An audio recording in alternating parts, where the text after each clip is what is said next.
has everything you need to go from where you are to where you need to be. Join us. Let's face tomorrow together. ARM, invested in your tomorrow.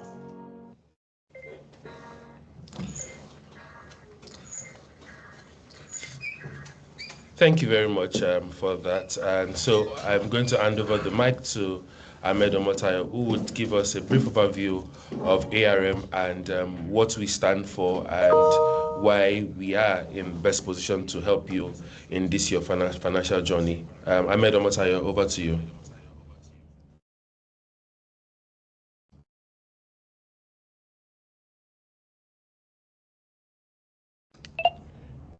Ahmed, you're muted. We can't hear you.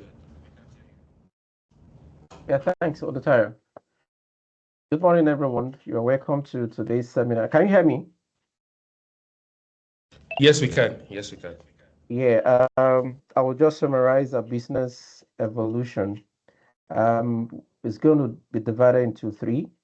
We're going to speak to the growth. We look at the expansion and also the consolidation and sustainability of a business as an organization.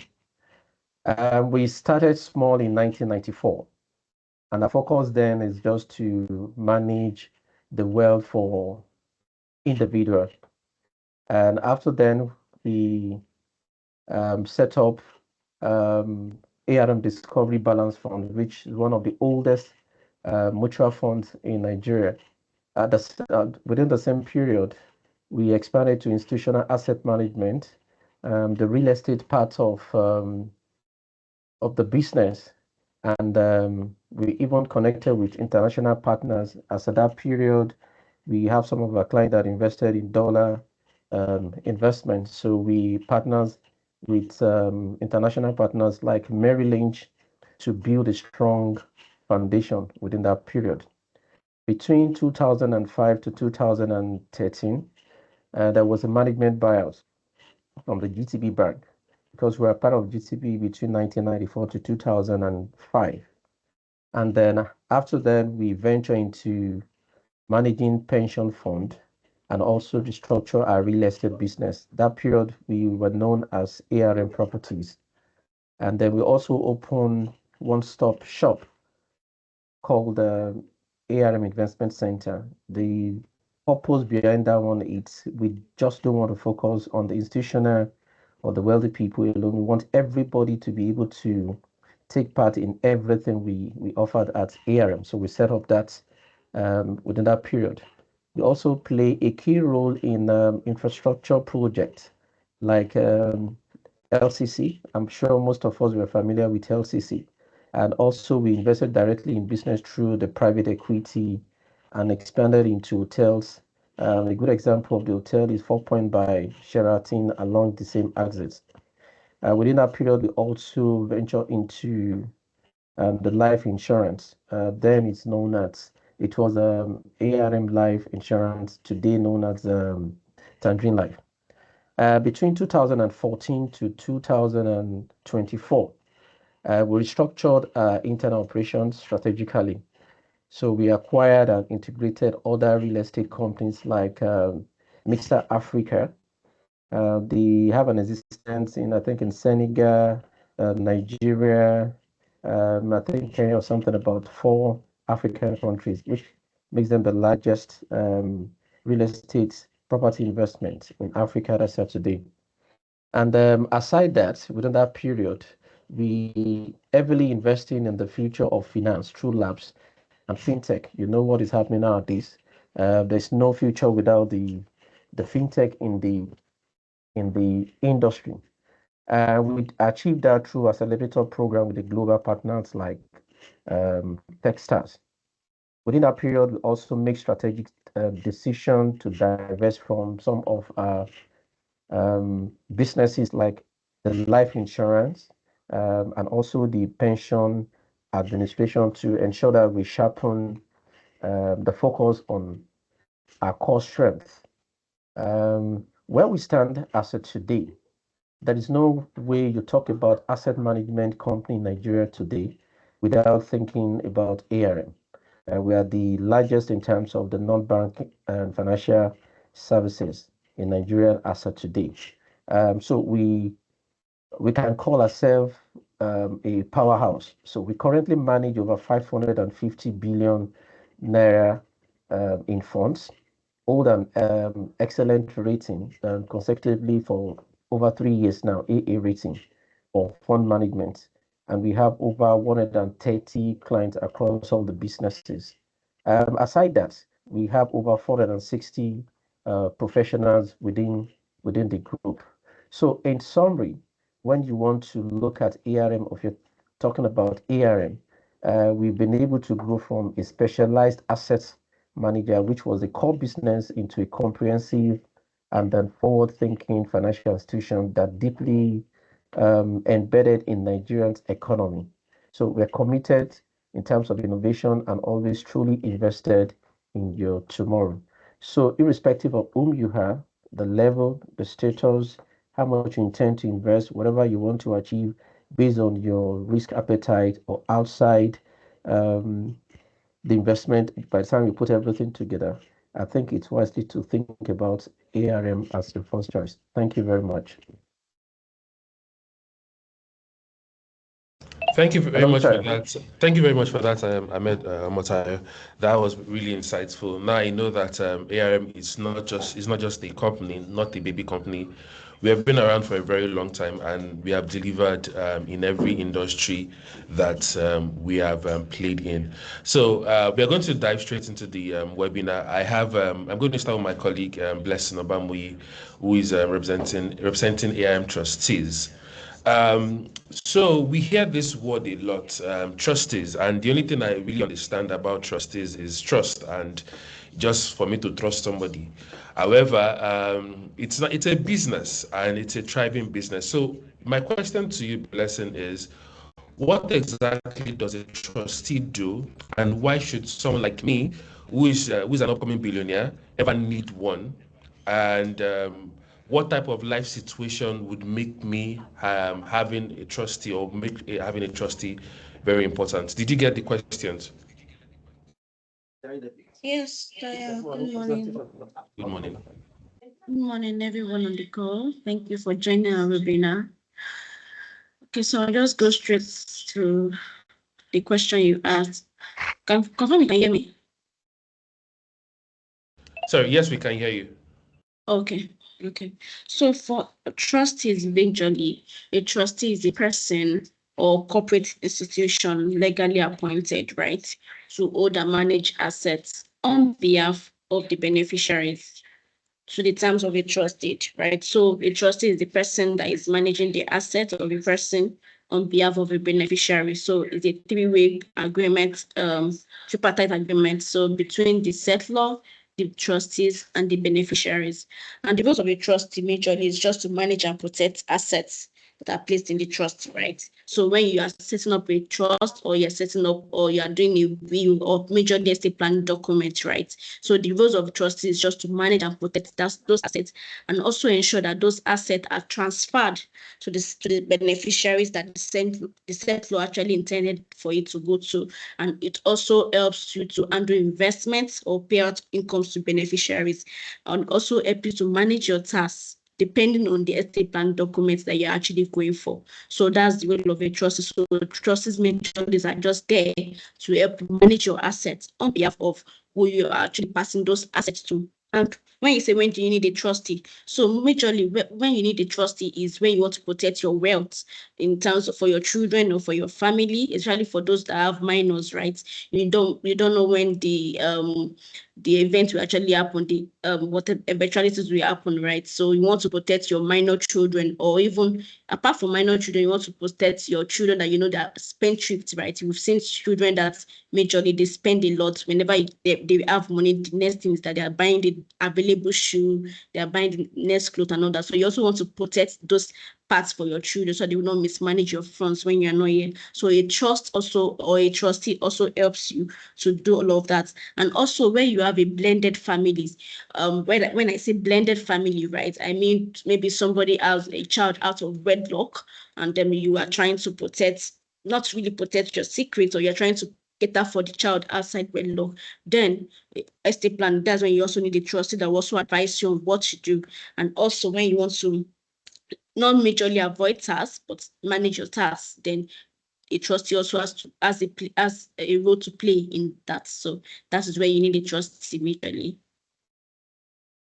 Thank you very much for that, Blessing. So you've explained all the scenario rather where I would need a trustee. So I'm going to Omotayo. What's the simplest way to understand where my money is going to when I invest? Explain to me like I'm a 5-year-old, please. Thanks, Olutayo. When it comes to investment, I think the number one thing you need to understand is what kind of investment am I going into? Um, is it buying of stocks? Is it mutual fund? Is it fixed income instrument? You need to understand that. Once you understand all those things, it gives you an idea of where your fund is, your money is going to. Let's say, as an example, you want to buy Dangote with 5,000 naira, which is possible with ARM. You can start as low as 5,000 to start buying shares from us. It, either you're thinking of the medium to the long term, even if you want to trade. We have an app that can help you to achieve that. So it gives an idea that, oh, this money, this 5,000 naira, is going into stock to buy Dangote shares, as an example. If it is the mutual fund that you want to invest the 5,000 naira, you have an idea of where the fund is going to. Because we have different mutual funds based on the risk, your risk appetite. So a good example, let's say you want to put your money in money market fund. You know this 5,000 naira, part of it goes into fixed income instruments, maybe treasury bills, commercial papers, or some other thing. So it gives you an idea of where the fund is going to. Aside that, I think another way for you to understand where your fund is going to is through tracking your investment. When you track your investment, you can track your investment through ARM app, as AR1 app as an example. You know how much you've put in so far. You know how much interest has accrued on it so far. Or you can even visit different branches, ask them questions about, oh, this is what I put in. Can you enlighten me more about uh, what you guys do with my money? So those are the elementary ways of you to determine where your fund is being invested. Thank you. Thank you very much for that, Omotayo. I'm staying with you. So I'm an upcoming billionaire that I've established at the beginning, and I am new to all of this. So I know that you've explained what and where my investments will be going into, but where is a good or what is a good place to start investing with my urgent 2K that I have and I've saved somewhere? What is a good place for me to start investing with little or no money with 5K, 10K, and the likes?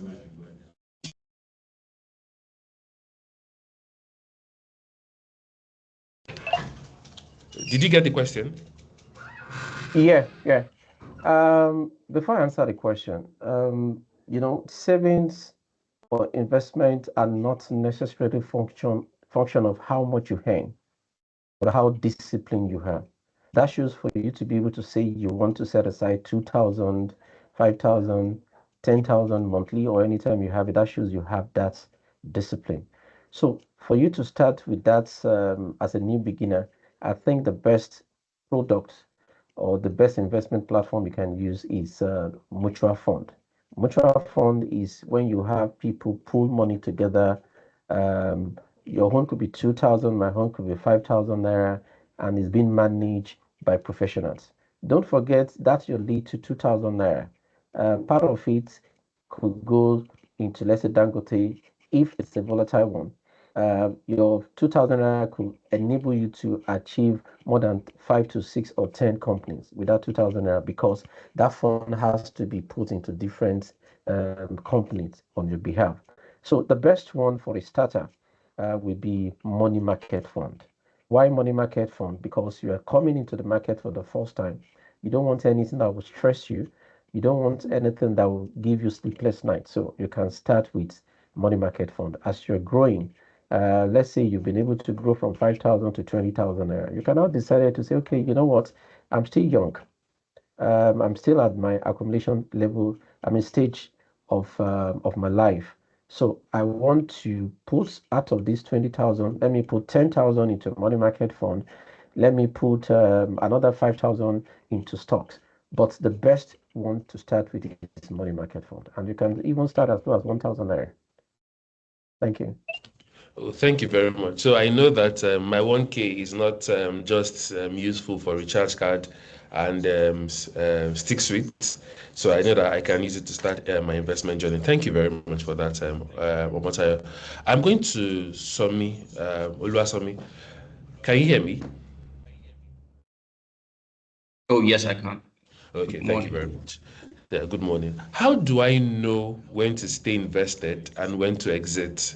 Is there a strategy when it comes to securities? My friend will call it securities. Okay, thank you for that question, and good morning again to everyone on the call. Very good question, really. When do I stay invested and when do I exit? And typically, that question would be answered by an investor who knows his objective or goal for investing at a particular point in time. A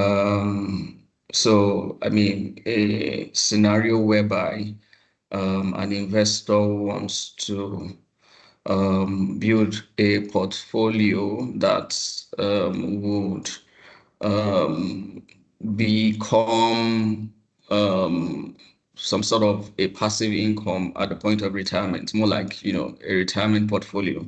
Yeah.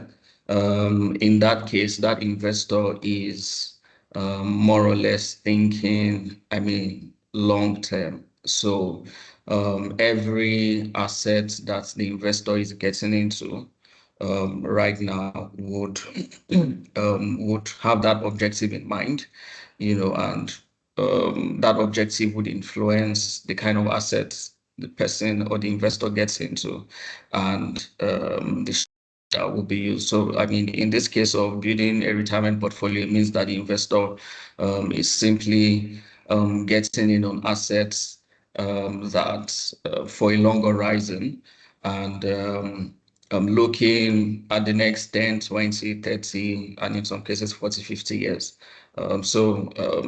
Obviously that investor is not looking at a short-term, short-term opportunity in the market across the assets, the person is invested in. If the person or the investor is getting in on assets that have limited lifespan, it means that at the point of maturity, for example, fixed income instruments, it means that the person is reinvesting, at possibly current rates. And if it's on the other side of equities, it means the person is, going long on fundamentally sound stocks and looking to, ride the gains all through the period of, the investors horizon. Another scenario, which is a short-term scenario, is where, as an investor, let's say now I want to plan for December. Maybe I have an expense, or vacation, or just planning for dates in December, and I have some funds that I feel like I want to get some returns on to achieve, a particular yield, or gains on the funds I have now. It means my strategy would be that I'm just staying invested for, the short term. I'm looking for opportunities that can give me my 20, 30%, or depending on the volume, of, investment funds you're bringing into, or you're starting the portfolio with. And the aim is, once I hit this target, I'm exiting, by the particular period I want to. So by and large, it's really about your investment goals, objectives, And obviously, your risk appetite would also be a key consideration in knowing the different asset classes that would constitute your portfolio, and overall, the point of your exit or your exit strategy would also be determined by, all that I've mentioned. Yeah, that's it. Thank you very much for that, Oluwasami. I'm staying with you. What kind of returns should I expect based on everything that you have explained, knowing my risk appetite and all of that? If imagine I'm just starting out, so I probably would not have a lot of risks, not want to take a lot of risks. So what kind of returns should I expect, and how long does it take to begin to see results when I start investing like this? Okay, thanks again for that question. Well, typically, how long does it take for you to begin to see results in terms of, in this case, returns? Yeah. It's really a function of, prevalent market conditions. Yeah. So let's take a look at two broad traditional asset classes. On one hand, equities. Um, the equities market is not a market that promises you a fixed return, unlike the fixed income market. The market is susceptible to, sentiment, market movement, macroeconomic news, and happenings, and that means that prices can swing upwards or downwards. Yeah, so the returns on such investment class are not, are not predetermined. However, with expert guidance and all of that, you definitely can make the right choices, with that market and make good returns. It's a volatile market, meaning that you are taking on a higher risk, and the higher the risk, the higher the reward. Yeah. And if we just take a typical look at what's happened this year, for example, the Nigerian equities market, year to date, if you were just invested in probably an index that covers, the broad markets, you'll be up about 29, percent, year to date. On the fixed income end, which is the other assets, traditional asset class, returns are fixed. That means you're getting on that investment, and beforehand, at the point of investment, the returns you'll be getting either in form of yield that takes effect at maturity, whether it's in terms of coupon for bonds, and your effective yield. Yeah. So depending on whether you are holding to maturity or looking to sell later. In summary, your returns, obviously you begin to see result at the point from not so long from your investment, particularly for fixed income that have predetermined interest rates and yields, while in the equities markets, it's a function of what happens in the market and the interplay between investors in the market. And like I mentioned earlier, obviously you definitely with obviously our expert guidance, you can always make more returns, but bear in mind that you're taking on higher risk on that asset class. Thank you very much for that, Oluwasami. And I would like to say that if you have questions, please drop them in the Q&A session or section, so that we'll take them after this part of the webinar. So I'm going to David. David Guatao, are you there? Yes, good morning, Tayo. I'm here. Good morning. How are you doing? Fine, thank you. So my first question to you is, how does real estate compare with other investments for someone, like I mentioned, the context, we just urgent 2K and trying to, become a big man in future, an upcoming billionaire. So how does real estate compare with other investments for someone starting out? Okay, thank you very much, Tyler. So you see, whenever you want to invest in real estate, I mean, there are different ways you could invest in real estate, right? Which would involve direct equity, which means you're paying upfront for a property and, you'll be taking up that property, whether for rents, or it means you'll be investing in real estate assets, so which are more of units, right, of real estate assets. So I mean, whichever you choose would really depend on your, your risk tolerance and pretty much the amount of capital you have handy. So typically, investing directly in real estate assets, which means investing directly in terms of purchasing real estate properties for rent, so you can earn rental income on these properties. You most likely make more, more money, or the returns on those kind of investments are typically higher than if you decide to invest in REITs, which are real estate investment trust funds. They are assets that are listed on the Nigerian Stock Exchange, and they are traded in units, mostly for retail clients. So you just consider how much you have handy in terms of capital, and then you also consider what is your risk tolerance?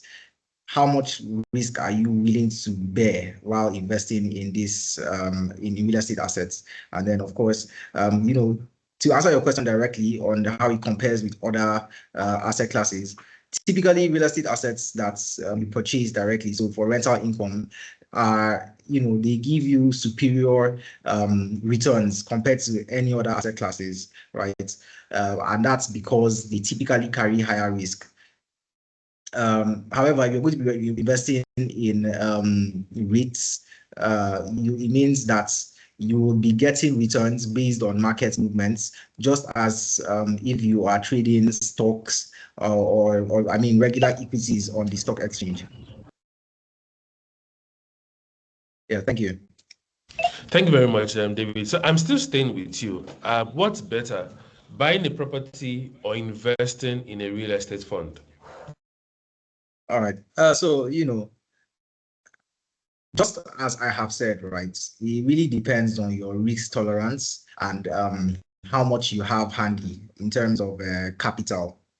So, of course, if you're going to be buying a real estate asset, you're going to be buying a property, it means that you have to have a large sum of money. You have to have big pool of funds. And as I have also explained, there's risk that holds if you are purchasing property upfront. And this risk is in terms of if anything happens to that asset, you as the owner of that property would have to bear all the risk. And I'll give you an example. For example, you buy a complex that you want to rent out to maybe people who are looking for retail stores. And then something happens in that complex and that complex is on fire tomorrow. You as the owner of that property will bear the risk. If that building burns to the ground, then that's your investment there, burns to the ground. But then if you are investing in real estate assets that are listed on the stock exchange in form of REITs, you are kind of protected from this risk. You do not have direct equity in the property, which means whatever risk that buys that property would not hold. You do not share that risk, right? It means that whatever your returns on investments will be guaranteed as far as there's price appreciation. But of course, there's no investment without risk, because if the stock decides to go down, then of course you will also be taking, you'll be getting that price adjustments, and of course you'll be getting losses as well. But it saves you from the underlying asset, the risk in holding the underlying assets for that security. So whatever happens, or irrespective of what happens to the underlying assets, you as an investor are protected in that sense. So as I have said, you have to just consider your risk tolerance, and also how much capital you have disposable. Thank you very much for that, David. So I'm going to Blessing. Blessing, if I let I like my money and I do not want anything to happen to it. So this is a direct question to you. If I let a trustee manage my money, how do I know? Now, this is my serious face. How do I know that it's safe and what protections are in place? I don't joke with my money, actually.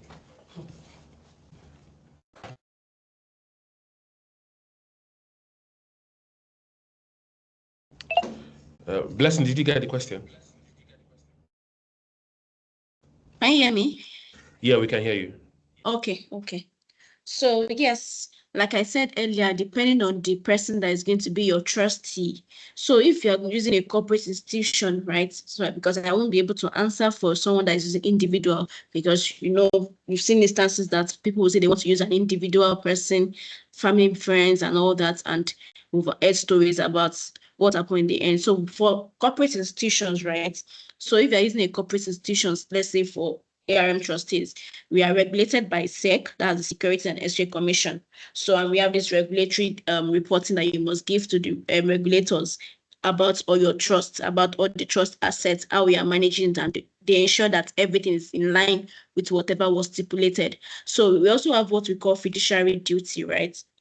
So it is your duty as a trustee to act in the best interest of the beneficiaries, right? So you cannot act ultra bias. When I say ultra bias now, you cannot act outside the scope of what is stated in a trust deed, or you cannot act if the settlor, that's best settlor of the trust, you cannot act outside what the settlor has given you to do. So we have a document that is being drafted between the settlor and the trustee. So is that document, which is called the trust deed, that is used as an agreement, that is tying everything that the settlor wants you to do around with his assets. So is that trust that is going to state how the trust is going to be achieved, how the assets are going to be managed, how it's going to disburse to beneficiaries if in the event that he wants to disburse. So that trust deed that is going to state all these agreements. So you cannot, as a trustee, you cannot act outside of these things. So these are the protections in place.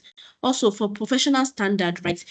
Corporate trustees are independent. They are not they don't know anybody in your family, they don't know anybody in your workspace. So they act independently. So they have structures, they have guidelines that they must strictly follow. Like I said, the SEC regulators are there, the compliance audit team, regulatory team, risk management team. So all these things are in place for the trustees to act in accordance with whatever the settlor has said to do with his funds or his assets, basically. Thank you. Thank you very much for that, Blessing. Ahmed Omotaya, so you have established that I can invest 5,000, 10,000, or even 1,000, which is a good thing because I'm an upcoming billionaire. But again, I need you to list out what kind of investments are out there and how do they work.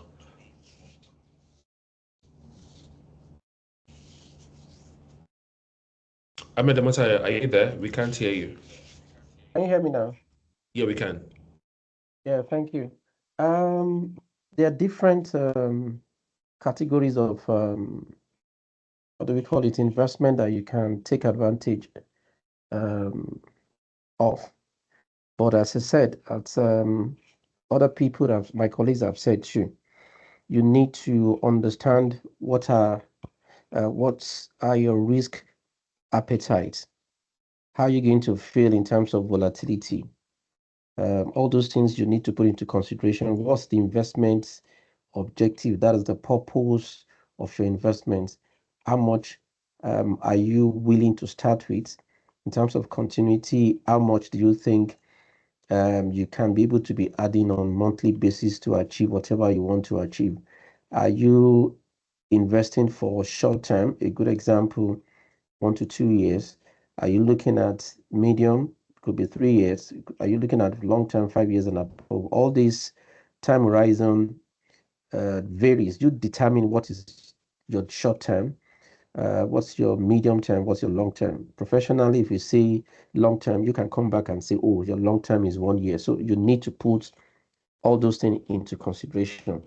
Now, when we're now talking about the categories, we have the equities, which has been explained. That one has to do with buying of small pieces of company where you make your money when you sell or through dividend. We have what you call a fixed income. That one has to do with bonds. It's more or less that like you are lending money to the government or to the company, and they pay you fixed returns at the end of the day. We have a mutual fund that combine all those things together, depending on what I mentioned earlier, that you can also take advantage of. They've spoken about the rate, which is the real estate as an investment. We also have alternative investment. So as I said, the most important thing before you can determine or you can decide on the investment you want to do has to do with your risk potential. How am I going to feel when the market is ups and down? If I put in 10,000 naira today, by tomorrow they said, oh, this 10,000 naira due to economy situation or blah, blah, blah is now 8,000 naira. What's going to be your reaction? If your reaction is you might be panic, that means you might not fit into that kind of instrument called equity. If you are the kind of person that, you know what, just give me something that's competitive in terms of it's better than leaving my money in the bank. That means money market fund, it's okay for you. But if you are the kind of person that you said, you know what, I don't have enough. I want to have the combination of the real estate and some other things. REITs, it's something you can consider. So there are different categories of investment you can take advantage of. But as I said, your risk potential, it's very important. And that's why when you come to ARM, no matter how small your money is, even if it is 5,000 naira, we still ask you those questions before we can advise you on which mutual fund you can invest in. Thank you. Thank you very much for that, Omotayo. So I'm still staying with you. How do I know which investment is right for my goals? In this webinar, I've learned knowing my risk appetite, I've learned knowing my goals and both short-term and long-term. But again, how do I know which investment option at this point suits which goal, short-term, medium-term, long-term? Thank you for the question again. The most important thing, it's just for you to understand the purpose of your investments. What do you want to achieve? Somebody that said, oh, I'm still 25.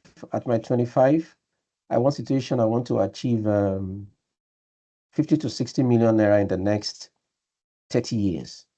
You know, it's possible. Maybe what you just need to be setting aside has to do with maybe 15,000 or 20,000 to achieve that. That's what they call growth. It's different from somebody that said, you know what, I'm living with my parent currently. I need to have my own accommodation by next year. That means you're looking at 1 year. So somebody that is thinking of the long term need to expose his own, choose a kind of instrument that can compete with inflation. You understand what I'm saying? If you use an instrument that's it's below inflation, at the end of the day, you might see that, oh, you make profits, but at the end of the day, that profit is very, very small. So that means the instrument you are using for long term has to do, part of it is either you go for 100% equity or you go for about 70% equity. Let me break it down. If you look at 8 years average performance of our equity-based mutual fund, I can tell you it's between 15 to 16%. And if you look at the average inflation for last 8 years, I'm speaking to between 2017 to 2014, it's an average of 19%. Despite the fact you had 35%, 28%, all those things, the average is 19%. Now, if you don't want to invest, you now make use of an instrument like money market fund, or let's say fixed income fund. If you look at our money market fund as an example, The average 8 years returns on the money market fund, it's about 10 point something percent. So you can see the gap between the returns you get on your money market fund and the returns you get on your equity-based mutual fund. So it's very important to understand your goal. How many years are you looking at? You now align with the kind of instrument you can use. So anything short term, you need something that can preserve your capital, like money market fund. Anything medium to long term, you need something that can compete with inflation. Thank you. Thank you very much for that. Sami, are there any fees I should know about when I invest with EM Securities?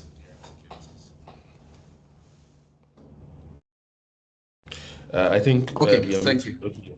Can you hear me? Yes, we can. Okay. Yeah. There are quite a number of fees, but I mean, very minimal, when you look at it in percentage terms and even absolute figure terms. So for example, on the fixed income end, where we have, categories of investment assets, for T-bills in particular, custody fees are charged, and this is a fee that is charged by the custodian. Typically for T-bills, bonds, and euro bonds, those asset classes are typically kept with, a custodian, and custodians, financial institutions that, offer services of custody services for fixed income instruments. The percentage for that fee is 0.15% of face value. So that means if you're buying, a 1-year bill for like 10 million, 0.15% of that goes to for custody fees. And that fee applies across bonds also, FGN bonds. For FGN bonds, if you're buying FGN bonds, those can be transferred to CSCS, your CSCS account. So you wouldn't need to pay any custody fee on that. For Euro bonds, we undo that too, and we charge 0.1%, which is taking out 0.1% of the face value, per annum, taken out of your periodic coupon payments. We also charge processing fees on T-bills. On T-bills, we charge 0.5% of face value prorated for the tenor you are buying. On CPs, we charge transaction fees, same percentage, 0.5%. While on the bonds end, processing fees are 1% of your face value. With regards to regulatory fees, for commercial papers, the interest you earn on that is subject to withholding tax. That's regulatory. For bonds, you have a SEC fee that amounts to 0.05%, 0.05% of the notional amount you're buying. And in addition to that, there is a 7.5% on that 0.05%, means 7.5% VAT, that is also, regulatory. And obviously all of these are on, face value or notional amount you are buying. So, charges are minimal, and obviously they shouldn't deter you from getting on board and kickstarting your investment journey. Thank you. Thank you very much for that. I'm going to David. No, my first question is, and I understand that with ARM, with over 30 years experience in investment and helping people grow their money, that I can also take that part, that's profit or that investment, and go into real estate. And I know that ARM has some real estate platform that is helping people become homeowners. Number one, first question is, what is EMRIF? I see the word EMRIF everywhere, and it looks looking like a buzzword. What is EMRIF, number one, and how much money do I need to get started with EMRIF, David? All right. Thank you, Tayo. Great question. So yes, ARM has been, is part of a, federal government project, pretty much, that is, geared towards advancing home ownership in Nigeria.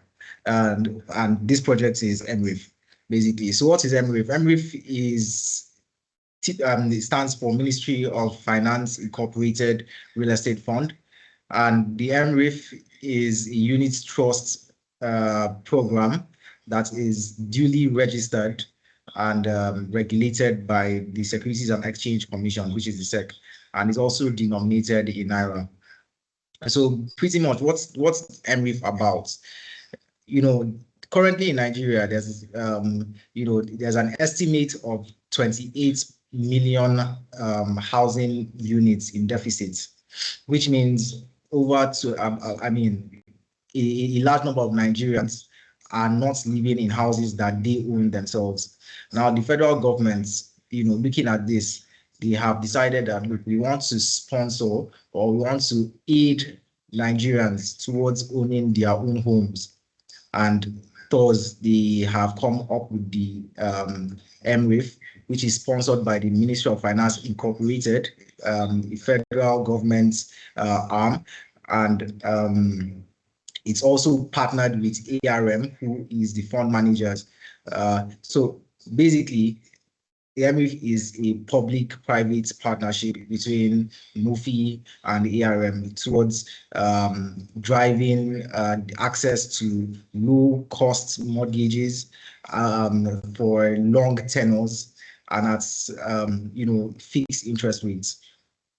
Now, EMRI tries to achieve the objective of closing the housing gap in two folds.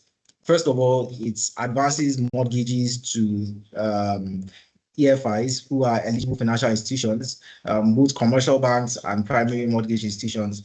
And these funds are advanced to them so that they can on-lend to, pre-qualified clients. So clients that are able to pass a level of credit checks will be advanced these mortgages to facilitate the purchase of a house. On the other side, MRIF gives conditional offtake guarantees to developers because, solving the part of demand, the demand for properties is one thing. But in terms of supply, who are the people actually bringing this? You want a lot of people to own houses. That means you need a number of people that will also develop those housing units. So MRIF is giving conditional offtake guarantees to qualified developers who would now take these guarantees to the banks or whatever construction lenders that would advance them the funds on the basis that if they are not able to sell everything, like 100% of the units of property that they construct, then MRIF will be taking what's left, up to 40% of the constructed units. So that's pretty much the structure of the MRIF. Thank you very much for that, David. I am going to Blessing, and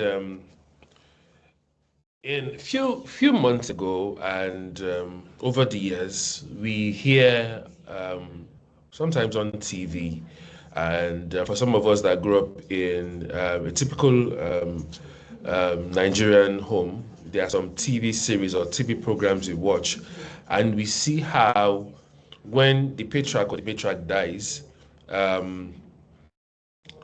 the family is put in into some level of jeopardy or trouble because somebody who has inherited the property or has inherited what the matriarch or the patriarch has left behind has decided to put the children or the wife or the family through some level of suffering. So my question is, how does a trustee actually protect my asset from one, misuse, debt, and disputes? Blessing. Thank you, Tayo. Okay, so like I said earlier, that for those people that are using individuals as trustees or executors of their wills, so there are likely incidents like that, like as you explained, that might occur. But when you're using a corporate institution, like I said, we are regulated by SEC, and we also have our own internal regulatory bodies in place that also check all the things that a trustee do, right? But it's important to note that asset in a trust, right, is separate from your personal estate. So if you own maybe two lands in Banana Island, two properties in Banana, two houses in Lekki, and you've transferred it to the trust, then it's no more in your personal estate. So it's not the property or it's not the property of the trust, right? It's an asset of the trust. So it's protected from any personal creditors or disputes among your beneficiaries or even family members, right? So the trustees will now act as neutral parties, like I said earlier, that they act as neutral parties to ensure that this asset are distributed according to your instructions. So it can prevent family conflict. So whatever you have stated in the trust deed or even your will, that's what the trustees will actually carry out. So that's why it's important also to sit down with a trustee to also tell them these are your objectives and this is what you intend to achieve with your assets. And assets in trust cannot actually be easily contested the way a will be contested. And when I say a will can be contested, right, we all know, we all heard of the popular case that happened. So maybe where you do not factor in your dependents. And when I say dependents, I mean people that maybe you've been catering for while you are alive and then you didn't factor them and they feel like they're entitled to those things. So, Nigerians, so they feel like they're entitled to your assets. So, for a will, we can always contest the will. So that is why I said it's also important for you to sit down with your estate plan professional, your trustees, to also tell them these are your objectives. And also for trustees, right, that they will protect your assets from misuse of debt. So trustees also help you to invest your funds. So if you create a trust, your funds are not just lying fallow, they're just in the trust. Is also being invested for you to also get returns so that it will be used for those beneficiaries that you have stated in the trust deed. So these are ways that trustees can actually help you protect your assets. Thank you. Thank you very much, Blessed. I'm still staying with you. I established initially that I like my money, and one thing I like more than my money is my family. And you had mentioned it in passing that a trustee would help you. But then I want you to really state how, because we heard of a popular case which you also mentioned in passing where the patriarch had died and there was this tussle with the children and the family. Now my question is, can a trust really help my children or my family if something happens to me? Thank you. Yes, absolutely. A trust can help you to protect your assets and also transfer seamlessly to your beneficiary. So a trust ensures continuity and even stability.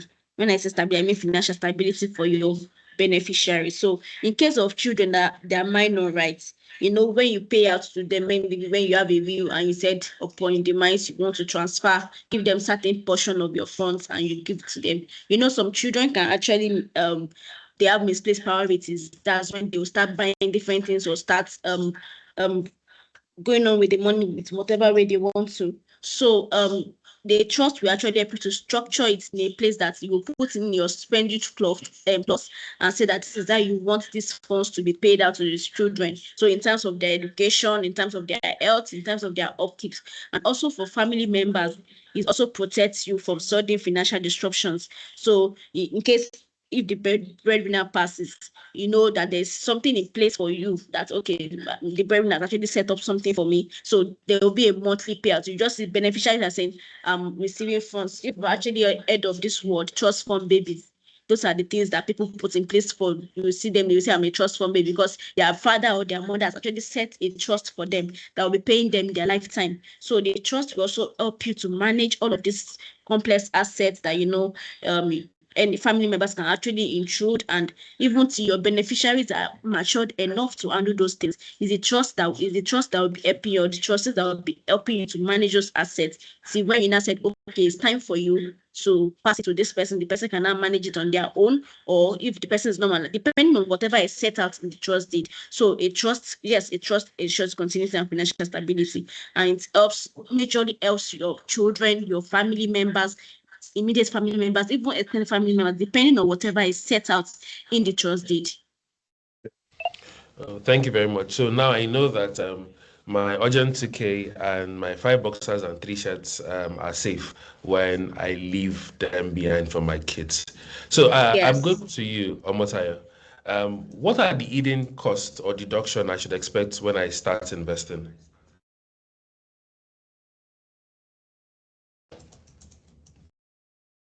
Tara, can you hear me? Yes, we can. Um, let's look at what are the fee attached to mutual fund before we break it down to, as you said, to use a layman language. There's a management fee. That's what we call load fee. That load fee has to do with some other invest instruments that you have to exit or you have to come in, like the way you explain in terms of the stockbroking. There's what we call a brokerage fee. Um, all those things, it's compulsory, but the way it's being spread it, you as an investor, it's not something you're going to feel when you are exiting your fund. I mean your investment. It's being spread over the pool. That's all the investors there. Example, let's say you put in your money in money market fund, your 100,000 naira. At the end of the 3 months, your 100,000 has grown to 100,100 naira. I mean, 100,000, yeah, 110,000 naira as an example, and you decided to pull out the whole 110,000 naira. We are not going to say, yeah, come, we're going to charge you all those fee again. The only thing they're going to charge you at that time has to do with the bank charge. Now, there are two things you see when you invested in, excuse me, in mutual fund. There's something we call effective yield, and there's something we call nominal yield. Most of the asset management company, when they say, oh, we've done 21%, that is the gross performance. That means the net has not been, I mean, the deduction has not been done. When you look at your statement of account, you might see that, oh, you said you've done 21%, and what is reflecting is 19%. So that means what reflects in your statement of account is the net. Do you understand? So it has been taken out before it reflects in your statement of account. But at times you have some asset management. What they publish now is they publish some maybe net performance, some the gross performance. So they will tell you our mutual fund has done 21%, why the net performance is 19%. You understand? So the fee, their standard fee, the management fee, and some other things. But when you are exiting your investment, the only thing you will see is just the bank charge, because indirectly it's been deducted already. You get the point? Yes, I got that, and that's nice to know. So I'm still staying with you, Amatayo. So a few months ago, the the whole social media and traditional media was filled with stories of a lot of Nigerians lamenting about the fact that they've lost money to some scheme or to some Ponzi scheme out there. And my question now is investing risky? And can I lose my money in when I start investing, or is there a way to play it safe? There is no investment without risk. And that's why investment is being classified into three: the low risk, the medium risk, and the high risk. That's the first thing we need to understand. For people that cried over they lost money, I mean they lost their capital, all those things. I think I like to ask the question back that, you ask the question, how do I know which investment is right for my goals? They tell you that, oh, Forex, or maybe whatever, is it Bitcoin or all those things? If you put in 10,000 naira, it will give you 30,000 naira. Do we ask questions? What are they into? If they answer that, oh, yeah, we're into Forex trading as an example, can you guarantee my capital? Do we ask that question? If they said yes, your capital is being guaranteed. The question is, how come something looks like stock market guaranteed capital? They only use the past performance to tell you, oh, this thing is being guaranteed. And that is why in ARM we avoid using the word guaranteed, despite the fact that we know that probability that that thing is going to happen is very low. We tell you preserve capital.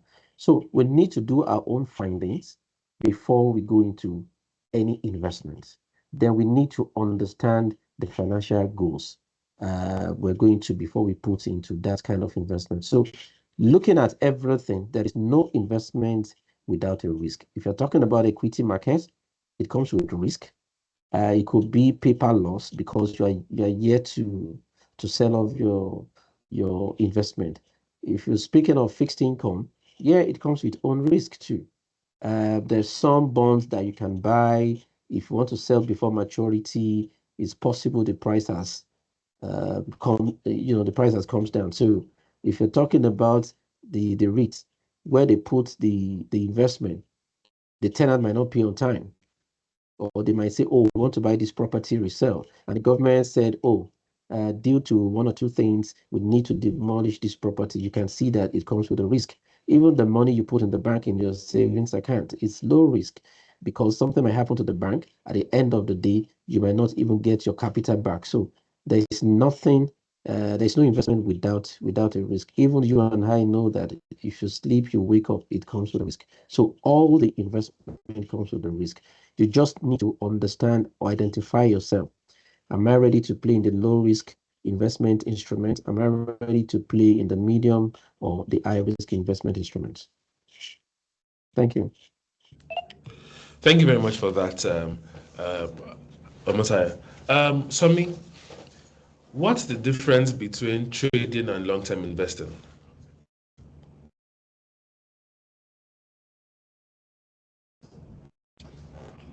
Somi, are you there?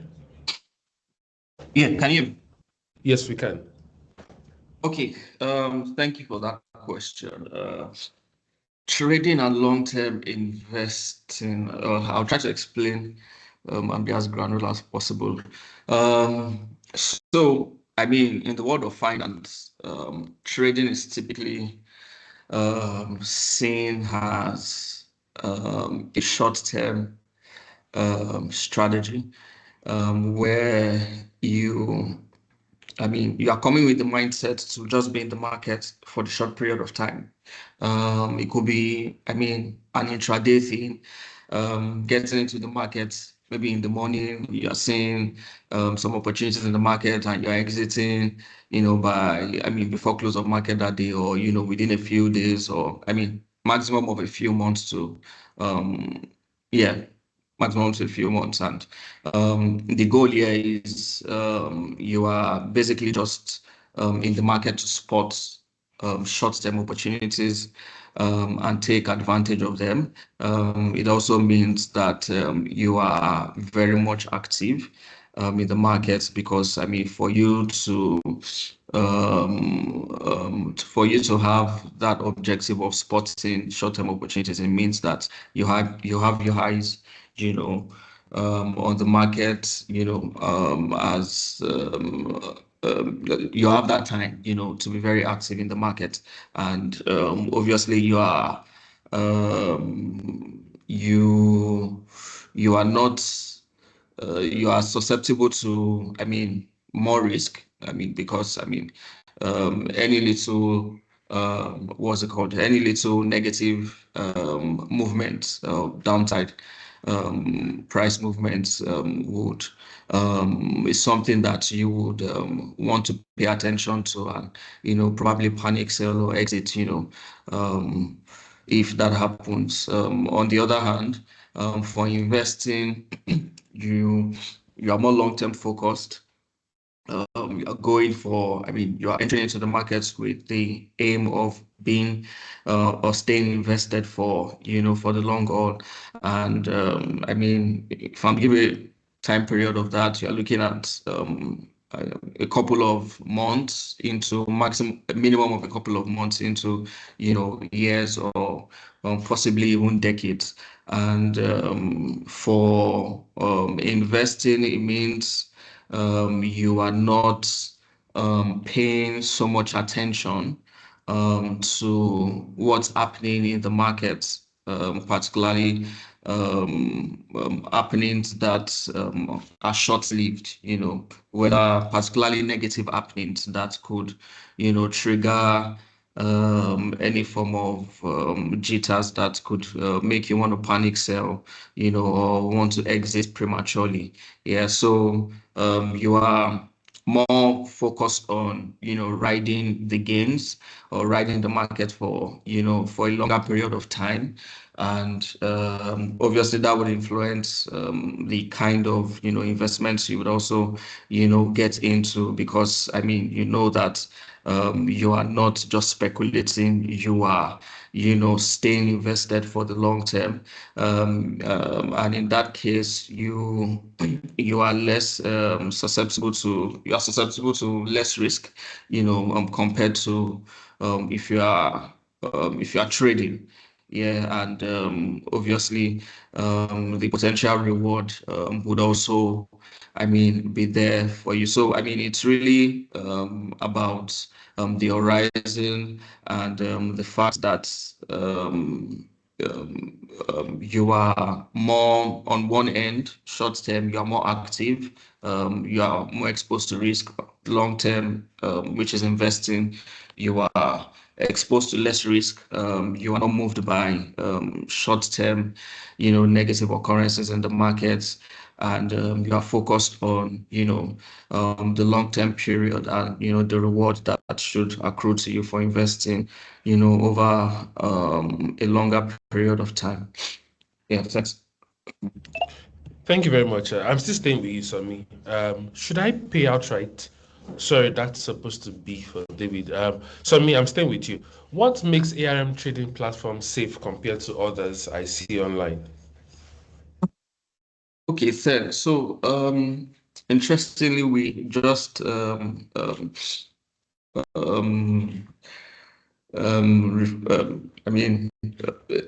came up with a new version of the ARM1 app. And I'm sure for everyone on the call, we must have seen some of the adverts and all of that, and some of the new changes we've made to the app, particularly with respect to, security, transactions, and all of that. We've basically done a lot of justice to boosting the security architecture of the app and making it more seamless. But looking at it even from the user interface here, and the process it takes to, buy and entry and exit, those are features that we have enhanced. And also, we are not oblivious of the fact that once in a while, you could face technical glitches and all of that. We have dedicated relationship managers and customer experience assistants that can, always come to your aid. There's also the feature on the app that helps you to reach out to any of them when you have issues. So at this point, you can make boast of the fact that we have one of the best investment apps there right now. Thank you very much for that. David, Should I pay outright or take a mortgage? And if I use a mortgage, what should I know about rates, tenure, and affordability of EMRI? Okay, great question, Tyler. Thank you. So, whether you should take a mortgage or pay outrightly for a property, I'll still go back to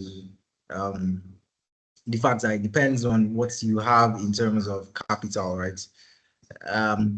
First of all, mortgages are good, and the idea of a mortgage generally is that it helps you spread your repayments or the cost or spread the cost of that property over a long period of time, where of course you're earning, so you keep on paying in small installments over a long period of time. However, I mean, I understand that a lot of Nigerians are pretty much averse to taking mortgages. And of course, it's not of no fault of theirs. It's actually because mortgages are currently quite expensive in terms of interest repayments at the commercial banks or, you know, the typical primary mortgage institutions. So, I mean, currently, you know, at market prime, interest rates are at 27.5%. But if you're going for a mortgage, because mortgages are considered high risk assets, they are being priced, you pay an interest rate higher than the MPR and most likely above 30%. So, of course, that would be quite expensive for anybody who wants to access a mortgage. But so what the EMRI does, right, is the EMRI is able to streamline the cost of these mortgages for you. They're able to bring down the cost from a double digit as high as 30% to 9.7%, right? So which means you'll be paying an interest rate on an annual basis of 9.75%. The EMRI also gives you the an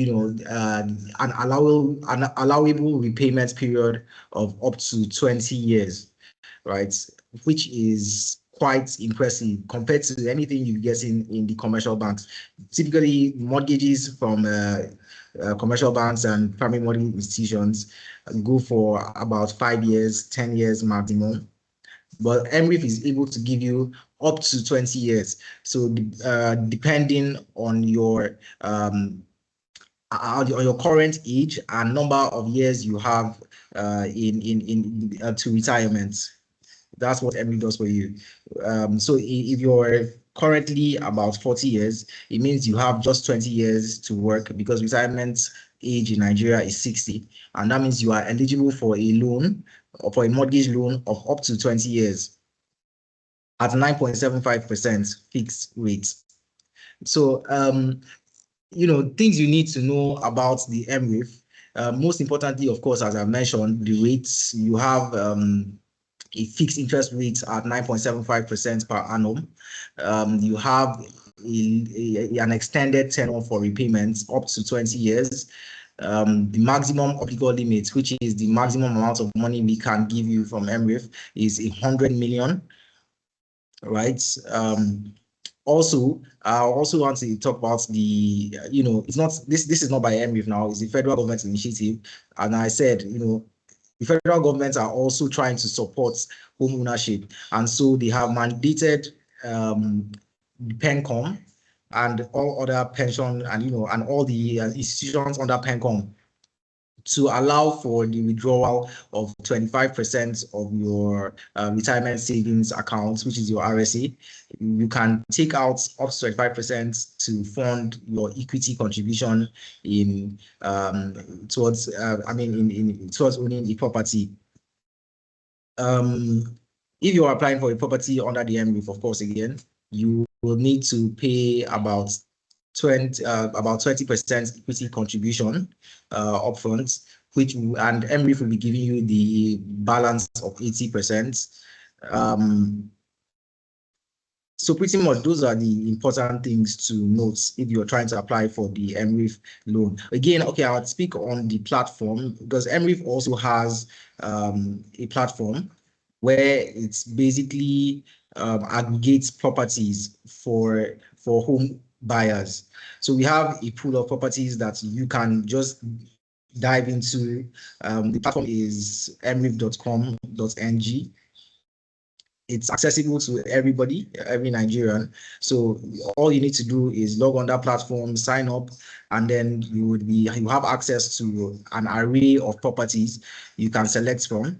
If you do not like the property that you see on the platform, or you don't like any of the properties you see on the platform, you are allowed, of course, to explore other alternatives outside the platform. You can choose, you can meet your developers and other property providers that you can find and get property. And we also have eligible financial institutions that are that collaborate with the EMRI towards helping you get these mortgages.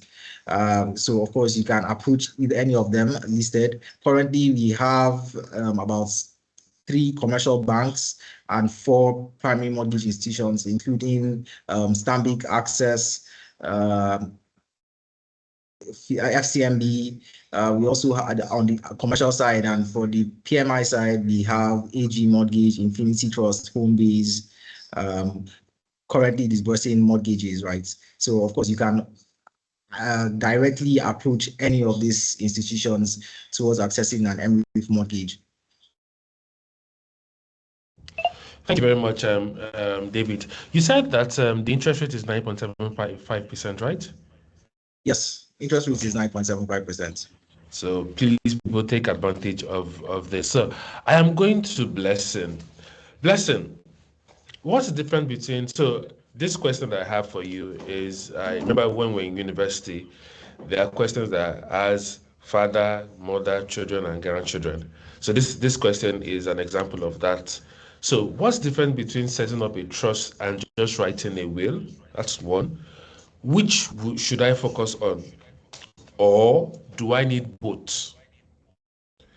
And what's the cost difference for a will and setting up a trust? Okay, so for will, right? So a will is a document that you write to state your wishes and what you want it to do for you after death. So it takes effect after death, right? But for a trust, basically, so I'm going to just be doing the differences. So for a trust, is takes effect immediately or even at your death. So if when it's taking effect immediately, then that's the living trust. But when it's taking effect at death, that's a testamentary trust. So when you say testamentary trust, you mean that I have all these assets, I can manage it, and I just want to put it in a trust, but upon it will not take effect until when the person is passed away, right? But for living trust, even the settlor is a beneficiary of the trust. So for will again, it must go through probate. For everybody knows that it must go through probate. So you can't say a will is you have a grant of probate when you have not gone through probate, when you've not lodged your will at the probate registry. Then when the person is passed on, then there's this reading of the will, then taking the forms to the banks, investment houses to fill in their own portion. So this is the stage that you must actually go through, which can be actually time consuming. And you know, like government offices, the way it is, so it can be time consuming. But for trust, right, it avoids all of that. There's no need for you to go to probate. So distribution can actually start immediately, even when the person is passed on. So distribution can start immediately compared to a will where you cannot start distribution until you get that grant of probate, which may take time. Also, for a will, once a will is read at the probate registry, then it becomes public. So anybody can actually apply to court to say they want to have a copy of the will. But for trust, right, it's confidential. So it's just between yourself and the settlor, and probably maybe the beneficiary, they will know about it, or even the trust protector, right? So we have what we call trust protector. So in the place of where the settlor is actually not available, may either due to incapacitation or demise. So it is trust protector that we actually send in requests on behalf of the beneficiaries, or where there's the beneficiary that they're now mature, they are of age, they can also send in themselves. So for us, for will too, it can be contested in courts, right? So like I said earlier, for dependents that feels like they are left out and they know that the person has actually been the one feeding them, or let me use a better word, the person has actually been the one catering for them. So they can actually contest that will in court, that's saying that no, this will is not valid because this person should have considered me in the document. But for trust, it provides more control, privacy, and even your assets. So your trust is, you are the one setting it up, you're the one that knows the person you want to give your trust, your asset to. So nobody can come and say that I'm dependent on, or I'm eligible to your assets, because you are of a sound mind, you know what is going on, you know how your assets will be distributed. So it controls your assets for you by protecting it from other people, and also this privacy part that people does not even know about it. So nobody can come and say they want to contest it. So because it's private, it's confidential. So compared to a will that once it's read, yes, before the reading of the will is still confidential, but once it's read, anybody can actually say they want to contest it. So answering your second question, right? That which one is better, can you do the two? So for it depends. So most times, like I tell clients, you have to have a sit down with your trustees so your trustees can actually understand your objective. So most times is you can either use a will, you can use a trust, but most times it's better to use the two depending on what the trustees have actually informed you of how your asset will be placed. So for a will, there are some assets that a trust cannot cover.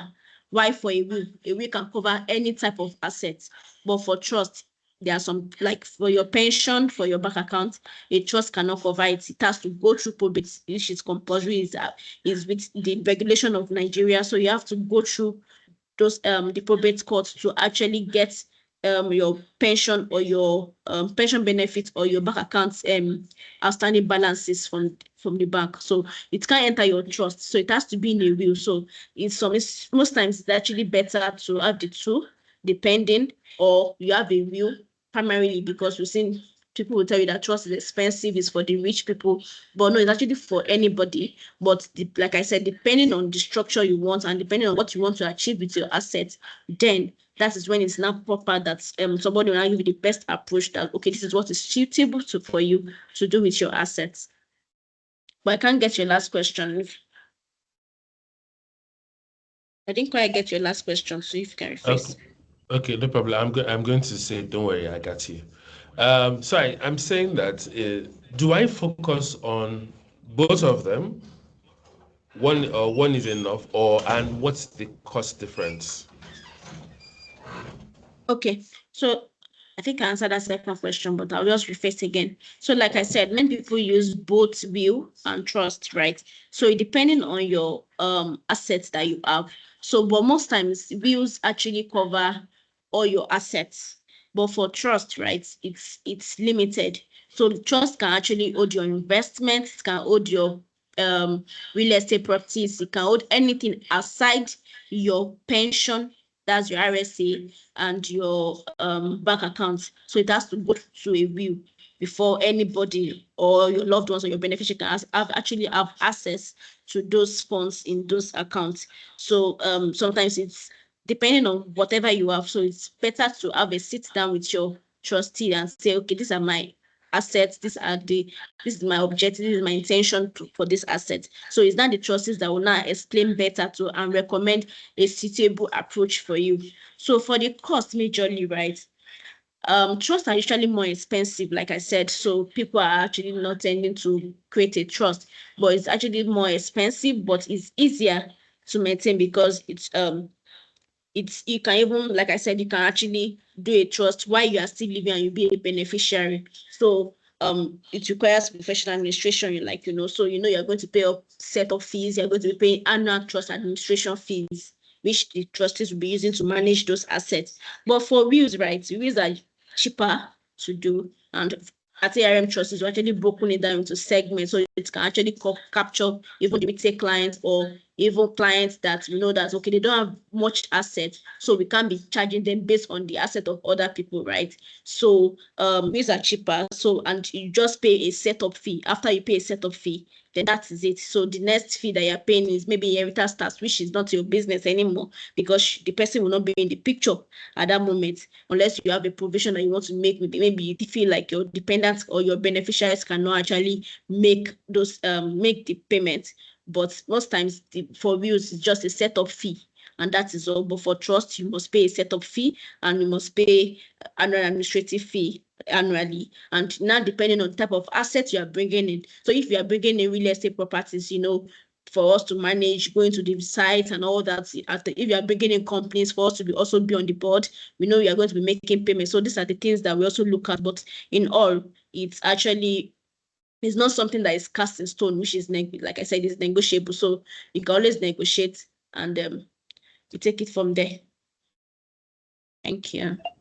Thank you very much for that, Blessing. So we are going to, I have a few questions here in the Q&A section, and I would ask one or two of the questions, then I'll move over to questions in the chat. I know that some people have their hands up, but let's take 3 questions here, then we can now take the first person.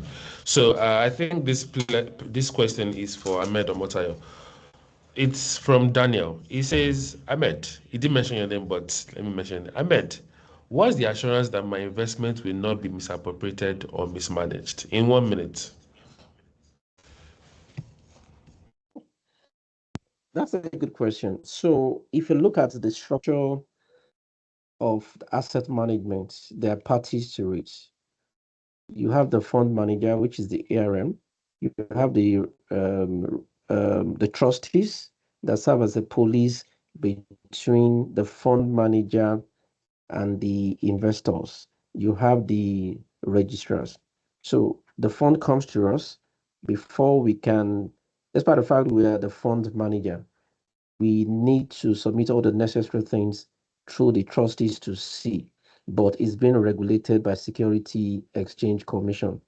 Well, the world we're living, anything can happen, but historically, since we've started over 30 years, we've never have any case from somebody to say, oh, these people do this or that. But because you have different parties, the way you have for the pension, it's difficult because you have people that checkmate whatever we do in terms of the Security Exchange Commission and also the trustees. Thank you very much. I think this question will be for Blessing. Are there any tax consideration one needs to be aware of? Blessing. Sorry, I didn't hear that. Are there any tax consideration one needs to be aware of? Okay, so it depends on the assets, right? So I know for probate, so if you are putting all your assets in maybe your real estate, majorly your real estate, all your assets majorly in a will, there's what we call inheritance tax that the probate must take, which is 10%, right? So if all your assets are in a will, then there will be a 10% tax on it, on all the assets, right? Except your pension, because we are not allowed to be taxed on pension since they've been taking it even before, prior to the demise of the person. So, but for other assets in the will, it will go through inheritance tax 10%. But for a trust, it's just like I said, trust does not avoid tax. It's just reduced depending on what your trustees are actually recommended for you. So if you say, okay, you are trying to reduce your tax, then I can recommend and say, okay, don't put your real estate assets, depending on your objective anyways, don't put it in this. So if you are giving your real estate assets to a beneficiary, not like you are collecting rent on it, then I can recommend and say, okay, put it in a will. But if you are giving it to, or maybe you are getting rent on it, is a commercialized apartment, then I can say, okay, let's put it in a trust so that the trustees will keep managing. But you know that you've taken that burden of 10% from the tax from probate. But however, you are still coming back to meet that tax, though it will be minimal, because for if you are transferring real estate properties into the trust, you have to transfer it. That means you have to do the change of name and all of that. So it won't be in your personal name again. So we have to have a sit down to actually say, okay, this is what is work for you. But in all, it does not really avoid tax, but it reduces tax. So it's your trustees that will explain to you, this is what you should do with your asset, and this is where you should put it to reduce your tax or to minimize your tax, basically. Thank you very much. This question will go to Sami. How can one invest in commercial papers, and is it part of what ARM is offering? The question is from Guinea Kanwa. I hope I did not murder your name.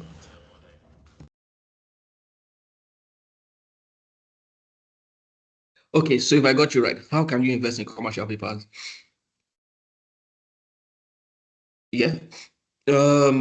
Yeah, I mean, it's one of the fixed income instruments we offer at ARM Securities. Yeah, we from time to time, we advertise very sound commercial papers. And what I mean by that is commercial papers of companies that we trust that are financially healthy. Because I mean, commercial papers are debt instruments that are sold, just like the way treasury bills are sold by the federal government. Commercial paper is like the treasury bill of, corporate organizations. So we do our due diligence to check that they're in good financial standing.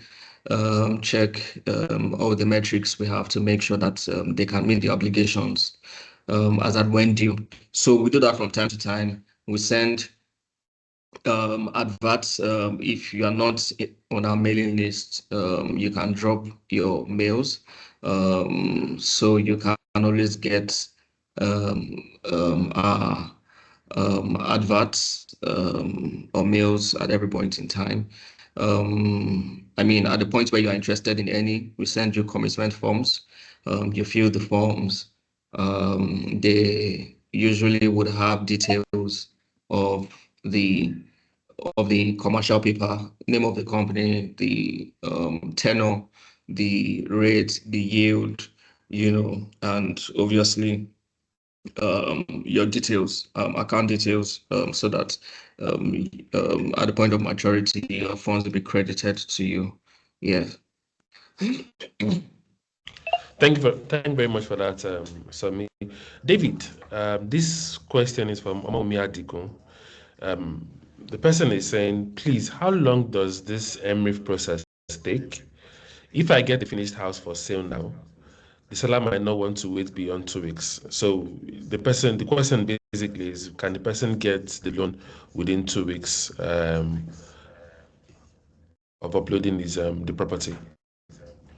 Okay, well, yes, it's very possible. So there's a process to it. Of course, by the time you get the property, you should get an offer letter from your developer, and then you taking this offer letter to the bank. You get to take it to the bank. The bank will request a number of documentation from you, so that they can conduct their risk analysis and whatever search they need to do, title search and all of that. Also a proper valuation of the property that you are trying to purchase. So all of this typically do not take time, depending on how fast the mortgagor, that is you, the home buyer, is able to provide the required documentation. But as soon as it goes off the bank desk and comes to us, you get disbursements in less than 2 days, right? So it's not a lengthy process at all. Normally, we'll say it will take typically about a month, but of course, it also depends on case-by-case basis, depending on how fast you can provide the documents that are required by the financial institutions for your own credits analysis. Thank you, David. There's a second question. It says, secondly, what is the maximum percentage of the loan I can acquire? Maximum percentage. I imagine that you mean what's the maximum you can acquire in Yes. terms of loanable amounts, Yes. and that's 100 million. However, of course, you are expected to pay a 20% equity contribution, and EMRI will be giving you the balance of 80%. So, for example, if you take a property that is worth 200 million, equity contribution for 200 million, 20% of 200 million will be about 40 million, but EMRI cannot give you above 100 million. So that's extra 60%. That extra 60 million, you as the mortgagor will have to pay that difference. So you pay your 20% equity commission of 40 million plus 60 million, and then EMRI will give you 100 million. Okay, thank you very much for that. I think Blessing is already answering some questions in the chat, so maybe I should just give Eddie Diongibanga a chance to speak. His hand, he or she has their hand up. So, Eddie Diong, you have the mic. You can ask your question. All right, thank you very much. I'm very, very happy to be here. Sorry, I have just two questions to ask, on which I already typed in the chat box, but I still just want to say it so that I can get a direct response. Okay. Um, a person that has or a beneficiary of the 25% of his pension, is he or she have the advantage of getting a RIF property from IRIF, from EMRI, sorry. And also, my second question is, if a property that EMRI has on their platform is not the kind of property a beneficiary is actually looking for, and has already shortlisted, because I guess there's an avenue to shortlist properties. So, and already shortlisted the properties on the EMRI platform, and it has been approved. So, what's the next stage to go, and what are the necessary requirements? Thank you very much for that, Eddie Diong. David, over to you. Did you get the questions? Okay, I think I got the second question. I'm not quite sure what the first question was, but let So me take the second he's question first. okay. Take it, and Okay, I'll can I take? explain. No, let him take the second Okay, question. Right, You can let me ask just the take the question. second question first, and then we can go back to the first question. all right. Uh, we have, as I said, we have a pool of properties already onboarded on the EMRI platform, right? However, of course, if you do not see a property there that you are interested in, you do not have to. I mean, you can still participate or benefit from EMRI without taking from that pool of properties. You can reach out to any developer, and there are other property sites, that you can also explore towards getting the kind of property that you are looking for.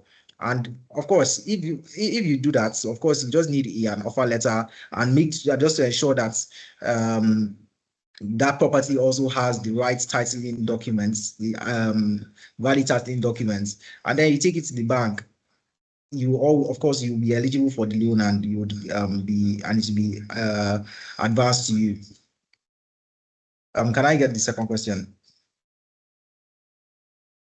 And I also hope I've answered your first question totally. No, you didn't. Yes, you did partially. But the second question I said, if the property that the person has already been shortlisted in the EMRI platform, and it has been approved, what's the next stage to go? I mean, or the requirements that are necessary to be for one to be eligible to get the loan from EMRI?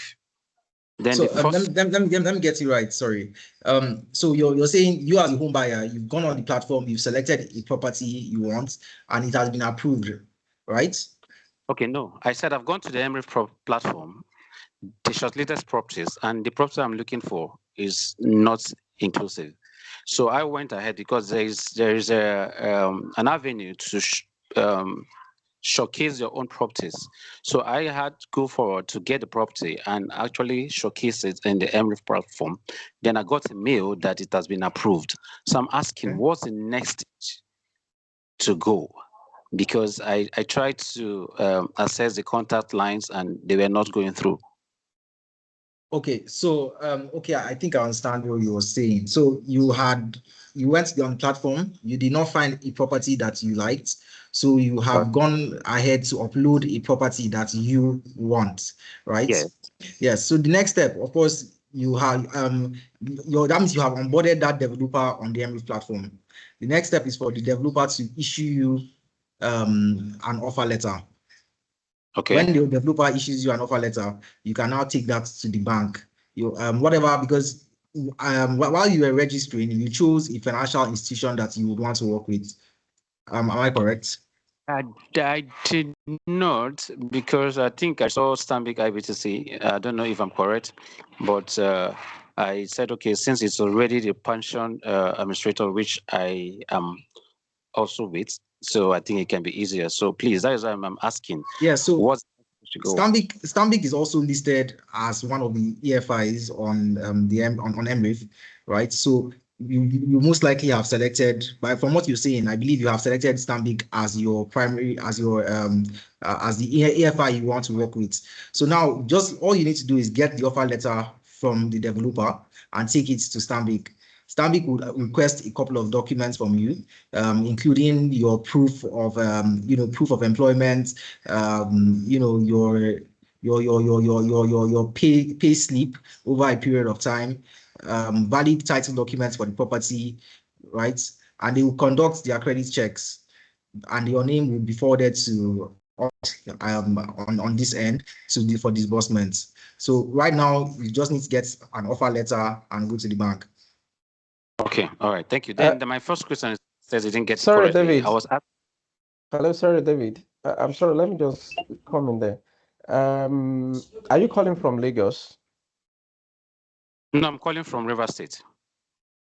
River State. So what we can do is, yeah, we can send you, you can drop your number. We send you number of RM in Port Harcourt so that he or she can support you to achieve that and put you through properly. Is that okay? Oh, very much. Yes, that is exactly what I was actually looking for. Okay, you can drop your phone number, then we share with somebody to give you a call from Port Harcourt and then put you through. I call it right away.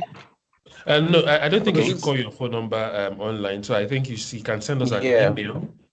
Send us an email, and we would we would reach out to you immediately. So I'm going to drop our contact information here. You can check it on the screen. Send us an email, and we'll take it on from there. Okay, so I believe that was the first part of that question.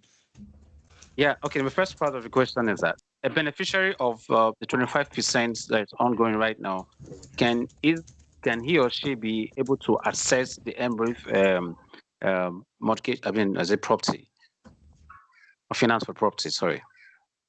Of course, the 25% of your RSE balance is meant to aid you towards home ownership, right? It's meant to help you to be able to pay that 20% equity contribution. So, of course, if you get your 25% from your RSE balance, then you can advance to the bank because it will be paid directly to the bank, the EFI that will be disbursing to you. Okay. And all right. Of course, since it's the banking system, of course, there's an alignment between the PFAs and the EF and the eligible financial institutions as well. So that all you need to do is just I agree that you are taking out the equity contribution from your RSE, and all that process will be done. Okay. All right. Thank you very much. Thank you very much. David, there's one very interesting question here. I can't remember where I saw it, but I have it in my head. It said, I have a land, you understand, and there's no structure on it. Can EMRI help me with a loan to build the this house or this structure on the land? Okay, thank you. That's a good question, and I believe is what's clarifying here. I actually saw that question and I was typing a reply on the text box before I had to answer the question from the last speaker. Well, no, EMRI does not give you construction finance. It does not offer construction finance to developers or to home buyers at all. You cannot have a land and want to build with EMRI funds. EMRI only issues mortgages for completed housing units.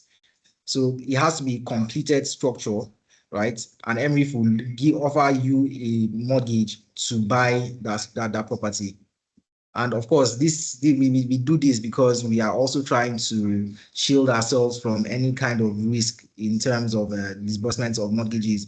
And construction finance carries its own risk. So, of course, EMRI is essentially a mortgage fund. So it's only for the purpose of advancing mortgages. Thank you very much. I think we're going to take two more questions and we'll call it a day. I think this question will go to Somi. It says, in trading, and it's from Fasemire Oludare, in trading on stock, what's the difference between market rate and limit while buying or selling shares on the trading platform? Did you get that? Okay, market rates and limits. Yes. Okay, so for stocks, we don't use rates, we use price. So I believe when you said market rate, you are referring to current market price. Yeah, so if you want to buy or sell and you send a mandate and say, I want to sell at current market price. If that price is at 50 naira, I mean the price of the stock, we're going to sell or buy at that price. You know, if you give instruction. Limits is just well, another word for limit is pending order. Yeah, so I mean, what it just simply means I can have a stock I want to buy, for instance. It's trading at 15 naira, and I feel like okay, there's a possibility that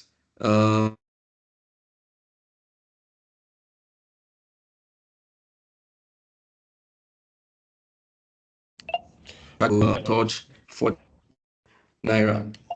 You know, I can set a mandate that, you know, buy for me, set a buy limit, you know, at 48 naira, you know, or it may be the other way around, sell. I have stock, I want to sell, it's currently at 50 naira. I feel like somehow, market volatility could make it touch 52, 55. And, you know, I set a sell pending order, you know, for a sale at that price. So one is you are selling, you are executing at prevailing market price. The other is you are giving a price where you envisage the markets will get to for you to, you know, buy or sell, you know. So that's really different. One is market price, the other one is an order you are giving that should be executed by the broker when price touches that level you have given. Yeah, that's it. Thank you very much for that, Somi. I think this final question I'm going to take, I think David has answered most of the EMRI questions. So this question will go to Ahmed Omotayo. It says, given the risks, given your risk management strategy in managing customer fund, is it possible to have a scenario where customers' entire investment is lost? That is zero, although due to economic downturn or realities? There are two questions, so you can answer this first. I think you've answered this one, but maybe you can also buttress the person's point, buttress your old point. Yeah, thanks for the question. Can your capital, which is investments, gives you zero because of economic situation? I don't think so.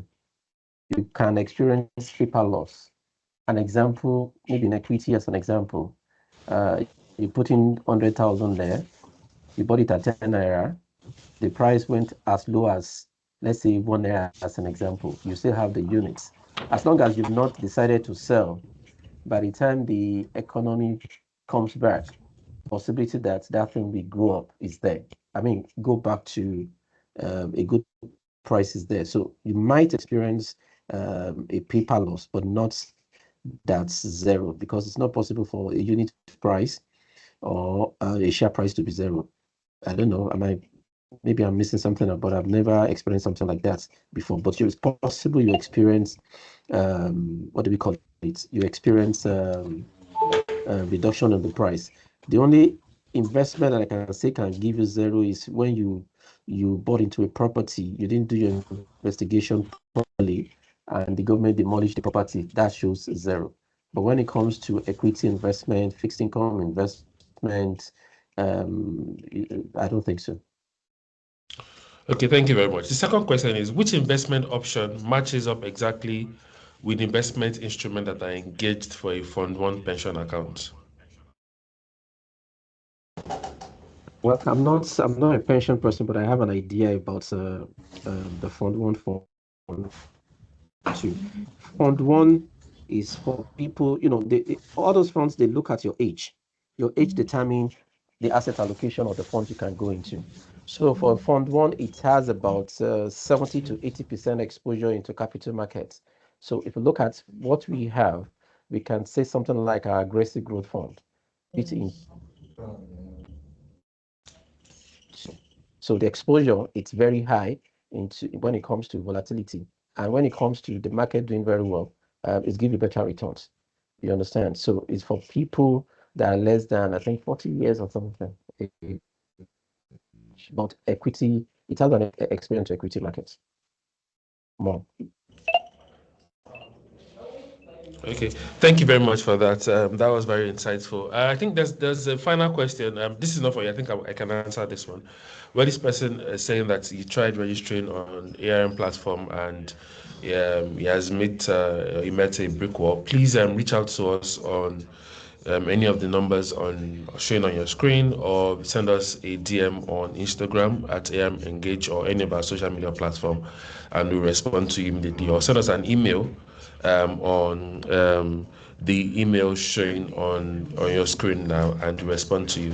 Thank you very much, everyone, for joining the AM Engage AM Advantage webinar. So sorry about that. And we truly believe that you have learned one or two things, and you are moving your journey to becoming an upcoming billionaire like myself will be as seamless as we all want it, and we trust that ARM would be your preferred partner in this year journey. Thank you very much for joining us. Thank you for learning. Thank you for asking questions. And if you have more questions, please feel free to reach out to us, and we'll be able to answer. We are large enough to contain you, and we are small enough to know you. So please do not hesitate to reach out to us. My name is Oluwatayo, and have a wonderful day ahead today. Thank you.